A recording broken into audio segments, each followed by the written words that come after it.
तर सुप्रिया सुळेंनी हे सर्व दावे फेटाळून लावलेले आहेत। यानंतर बातमी आहे राष्ट्रवादी संदर्भातीलच।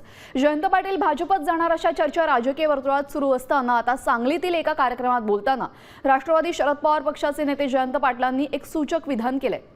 परिस्थितीनुसार बदलत गेले ना तर त्या माणसाची व्हॅल्यू कमी होत जाते, त्यामुळे निष्ठा असणं गरजेचं असल्याचं त्यांनी ईश्वरपूरमध्ये झालेल्या बैठकीत बोललेले आहे। याचा अर्थ निष्ठा, आणि निष्ठा ठेवली तर काय होतंय पहिल्याच पानावर लिहिलेलं आहे। पण तात्या बदलत गेलं ना तर त्या माणसाची व्हॅल्यू देखील तेवढीच खाली जाते। निष्ठा नाही ठेवली तर माणसाचं महत्व कमी होतं। निष्ठा विचारांची असली पाहिजे आणि निष्ठा माणसाची पण असली पाहिजे। दरम्यान संजय राऊतांनी शाबास जयंतराव अशा शब्दात त्यांचं कौतुकही केलंय, पाहूयात।